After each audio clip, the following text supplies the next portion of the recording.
Next, Governor Dixon gave an early morning broadcast on the occasion of the 16th anniversary of the creation of the state. My good people of Bayelsa State, it is with pride and great joy that I address you on a day like this. I understand the impact of the decision made by the then head of state, the late General Sani Abacha, in creating Bayelsa State against all odds prevailing at the time. Paying tributes to the late General Abacha as one leader who loved the donation and had the courage to do what was right by giving the Jews the state, Governor Dixon announced his administration's desire to immortalize the late military ruler. The Bayelsa State government will therefore use this occasion to further immortalize the memory of the late General Sani Abacha, to show to his family, friends, and indeed all Nigerians at large that we do not forget our friends. To this end, government will lay the foundation stone for the construction of a 150 duplex housing estate named after General Sani Abacha. Similarly, government, in partnership with the John National Congress, INC, and other stakeholders, has named the main auditorium of the INC building after General Sani Abacha. Governor Dixon also paid glowing tributes to those he described as worthy Nigerian leaders like President Olusegun Obasanjo and late President Umar Yar'Adua, whose actions impacted positively on Bayelsans, stressing that they too would be honored in due course. The governor also honored the first civilian governor of the state, Chief Deputy Yenagoa, for his commitment to the Ijaw struggle by naming a hall after him in the INC building, which was started by the Yenagoa administration. Governor Dixon said the low-key nature of the 16th anniversary of the creation of Bayelsa State was to identify with the people in the spirit of flooding ravaging parts of the state and the country. Good people of our great state, this occasion marking the 16th anniversary of our creation ordinarily should have called for celebrations and jubilations. Already, as you are aware, government has directed that relief materials be made available to affected persons and communities. More support will surely come your way once the committee that we have set up completes its assignment. My good people, I want to urge you all at this point to be steadfast in our prayers for Mr. President, his wife, his family, and the entire federal government of Nigeria. Let me urge you all not to be misled by the antics of desperate politicians and power seekers bent on distracting our development. Everybody was talking. Over this banner, come on. Just go now, go.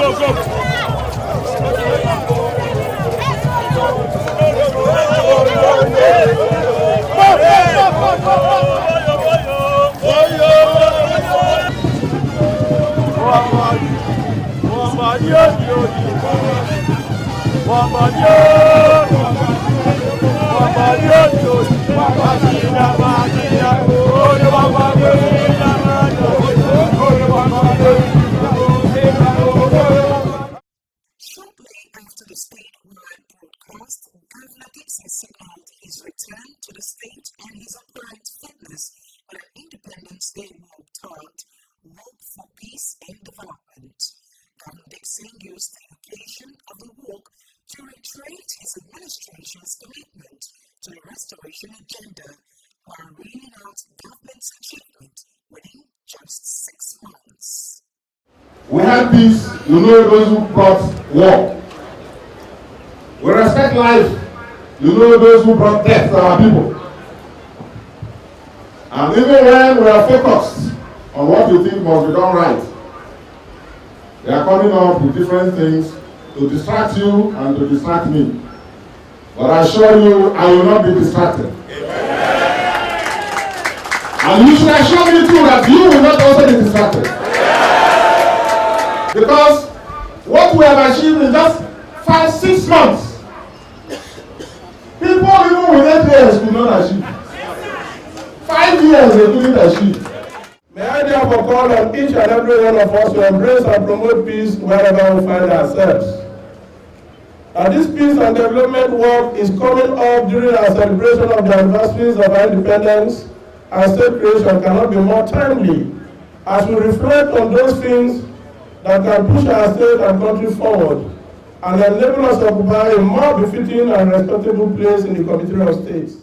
Shortly after the walk, Governor Dixon defined arrangements to hoist the bayelsa state flag, assisted by his deputy, Rear Admiral Baribiwa John Jr. retired, former Governor Gabriel Alemiyosia, and ex-president of INC, Chief Joshua Flodo, and Muhammad, son of late General Sani Abacha.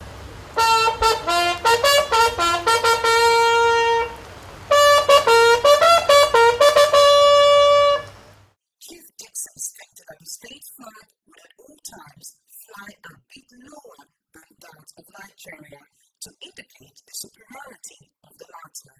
And in accordance with the laws, I've directed that they be positioned appropriately to conform with the law, and that should be done in all public places in this state. Later that day, Honorable Sarah Dixon commissioned the National Secretariat of the Yenagoa National Congress and unveiled the coat of arms of Bayelsa State.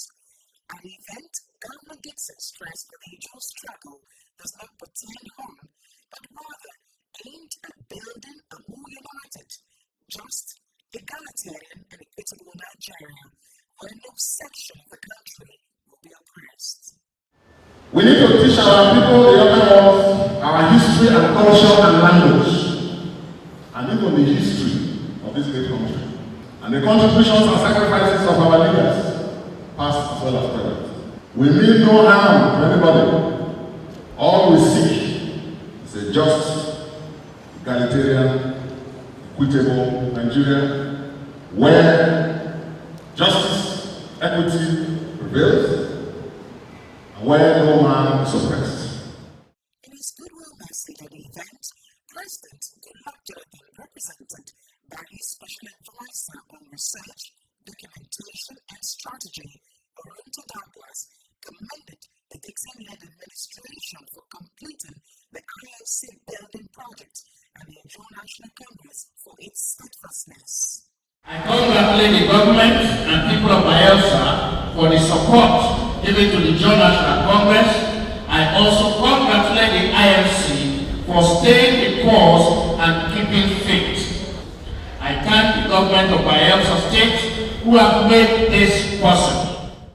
The same day, October 1st, Governor Dixon swung into action towards actualizing his anniversary day promise when he laid the foundation stone for the construction of a 150 duplex housing estate to be christened General Sani Abacha Housing Estate in honor and recognition of the late head of state for the creation of Bayelsa State.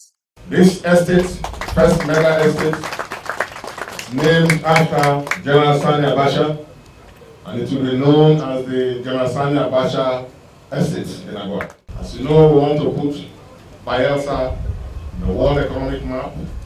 We want to put, therefore, world-class facilities in Yenagoa and in other places in Bayelsa.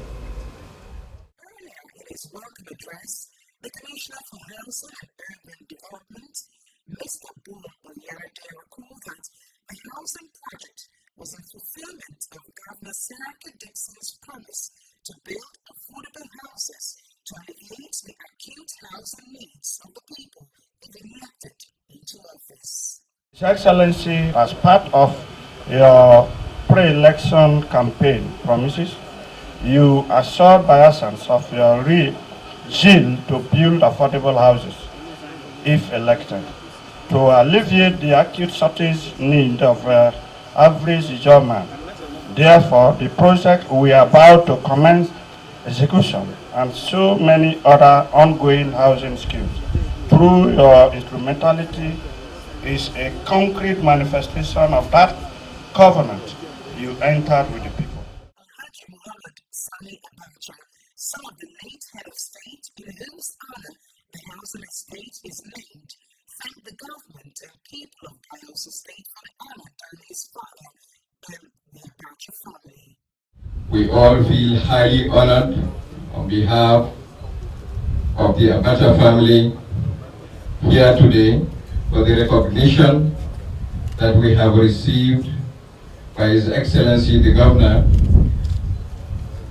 and all aspects of praise that His Excellency has given to our late father and by extension our family for giving the person who is not with us today, General Abacha, the opportunity at least to be part of a lot of the structures that you plan to put together and change Bayelsa to a better place, inshallah.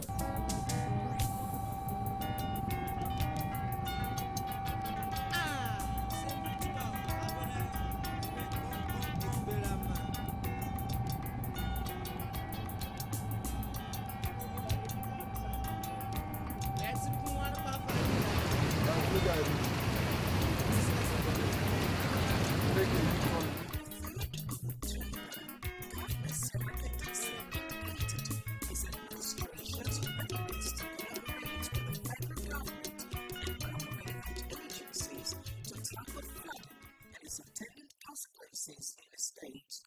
Governor Dixon, who stated this by playing host to members of the Presidential Committee on the assessment of flood disaster-affected areas at Government House Yenagoa, described the current flood disaster in the state and nation as tragic. This is a very fragile ecology, and this disaster this year has added problems, woes. I don't know how the people of this state were already living in this type of terribly degraded, fragile ecosystem and environment will survive this even after the flood. I'm delighted that NEMA and other federal intervention agencies have also tried to do something. I must thank you for that. Chairman of the Presidential Committee on the Assessment of Flood Disaster-Affected Areas and Minister of Environment, Professor Hadiza Milafia, explained that the visit was to assess the extent of flooding in the states. Consequent upon the rains and the floodings experienced across the nation, we are here to assess the extent of flooding in your state, to determine through an identification of very quick measures that can and should be taken, and to provide long-term solutions. Other members of the Interministerial Committee that was set up with a mandate to provide immediate, medium, and long-term solutions to the ravaging floods experienced across the country include the Minister of State for Works, Ambassador Bashir Yenagoa, and his Water Resources counterpart, Mrs. Sarah Ochebe, and the Director General of the National Emergency Management Agency, NEMA, Alhaji Muhammad Sani.